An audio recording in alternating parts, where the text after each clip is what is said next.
আসসালামু আলাইকুম viewers, গার্ডেনার্স dream চ্যানেলের নিয়মিত আয়োজনে আপনাদের সবাইকে স্বাগতম। দেশ ও বিদেশের বাহির থেকে যে সমস্ত দর্শক আমার ভিডিওটি দেখছেন, আশা করি সবাই ভালো ও সুস্থ আছেন। ভিউয়ার্স, আমার সামনে যেই কমলা গাছটি দেখতে পাচ্ছেন, এটি নাগপুরের একটি উচ্চ ফলনশীল জাতের একটি কমলা। দেখুন কি সুন্দর থোকাই থোকাই কীভাবে কমলা ধরেছে। এটা হলো 12 মাসি নাগপুর ম্যান্ডারিন কমলা, যেটা 12 মাসই হতে থাকে।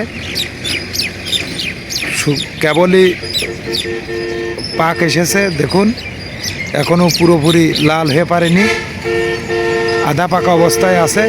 এরকম থুকাই থুকাই কীভাবে আপনার ম্যান্ডারিন 12 মাসি কমলাটি হয়েছে, অত্যন্ত ভালো সাইজ। এমনকি একটি খেয়ে দেখলাম, খুবই রসালো। দেখুন প্রতিটা ডালে কিভাবে ফল এসেছে, থোকাই থোকাই কমলা। তো ভিউয়ার্স, আপনারা আপনাদের ছাদ বাগানে এমন একটি গাছ আপনারা রাখতে পারেন। দেখুন এই গাছটির মালিক হচ্ছে আমার চাচা হাশেম মোল্লা। এই কমলা গাছ সম্পর্কে তার কাছ থেকে কিছু তথ্য আমরা জানতে পারি। কাকু, আসসালামু আলাইকুম। কাকু, এই কয় বছর আপনার এই টবে এই কমলা গাছটি লাগানো? 3 বছর। তা 3 বছরই কি ফল পাচ্ছেন? 2 বছর। 2 বছর? 2 বছর তো কীরকম ফল আপনি এখান থেকে হারভেস্ট করেছেন? ও কিছু তোলা হয়ে গেছে, খাওয়া হয়ে গেছে, আগে যেগুলো পাকলো। তো 12 মাসই টুকটাক করে ধরে। তা কমলার স্বাদ কেমন আপনার? একটু আগে তো আপনি টেস্ট করলেন, তো একটু দর্শকদের একটু জানান যে কীরকম স্বাদ। ভালো মিষ্টি। ভালো মিষ্টি। তো এরকম জাত তো ছাদে, বাড়ির উঠানে, আঙিনায় লাগানোই যেতে পারে নাকি? যাক, ধন্যবাদ অসংখ্য। আমার হাসান চাচার কথা আপনারা শুনলেন ইতোমধ্যে। তার এরকম ছাদ বাগানে বেশ কয়েকটি জাতের কমলা, এমনকি মালটা সে চাষ করে থাকেন।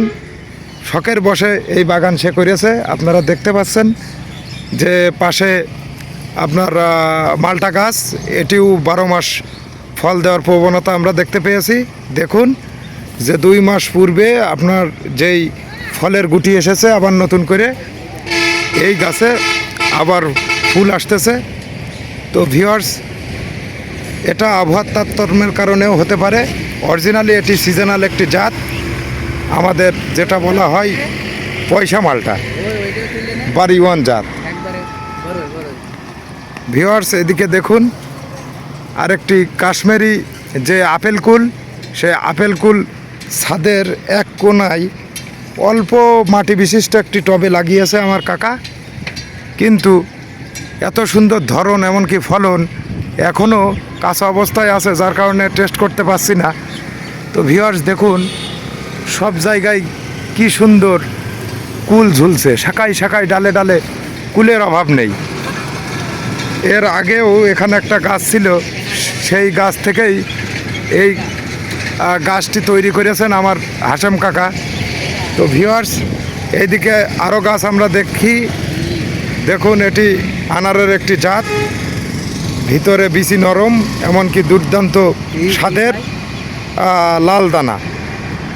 লাল দানা বিশিষ্ট আনারের একটি উৎকৃষ্ট মানের জাত, যেটির ফল এই ছাদ বাগানেই হারভেস্ট করেছেন আমার চাচা।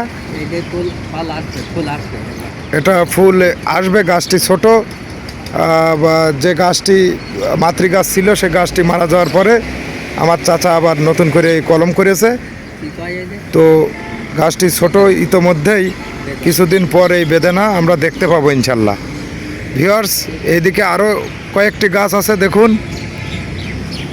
এই যে এটি থাই 5 পেয়ারার অসংখ্য কুড়ি এসেছে। এটা আপনার খুবই সুমিষ্ট একটি জাতের পেয়ারা।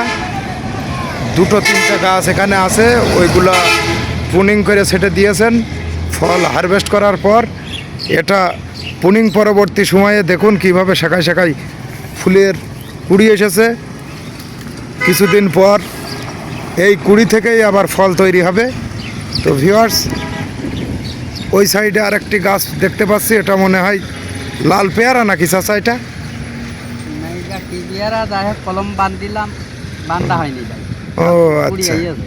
তবে লাল পেয়ারার কোনো জাত মনে হচ্ছে, এর শাখার কুড়ি দেখে এর শাখার দিকের ডাল পুরো লাল।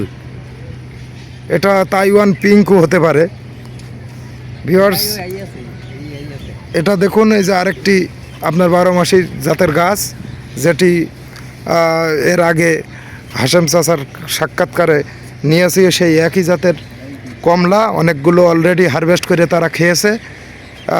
খাওয়া পরবর্তী এখনও গাছে বেশ কয়েকটি কমলা দেখতে পাচ্ছি। তো ভিউয়ার্স, আমি নিজেও একটি খাইছি এই জায়গায়। দেখুন, এই জায়গায় এখনও এই যে কমলার বোটা ছাড়ানো। তো ভিউয়ার্স, দুর্দান্ত একটা মিষ্টি কমলা, যা আমাদের আবহাওয়াতে এত সুন্দর কমলা ফলতে পারে আমি সত্যিই অনেক বিস্মিত। তো ভিউয়ার্স, আজ এই পর্যন্তই। নিত্য নতুন কৃষি প্রতিবেদন তথ্য আপনাদের মাঝে তুলে ধরবো। তো দোয়া করবেন আমার জন্য। আর অবশ্যই চ্যানেলটি যারা সাবস্ক্রাইব করেননি, চ্যানেলটি সাবস্ক্রাইব করে আমার পাশে থাকবেন। তাহলে এরকম নিত্য নতুন তথ্যবহুল কৃষিচিত্র আপনাদের সামনে তুলে ধরবো। আসসালামু আলাইকুম, ধন্যবাদ সবাইকে।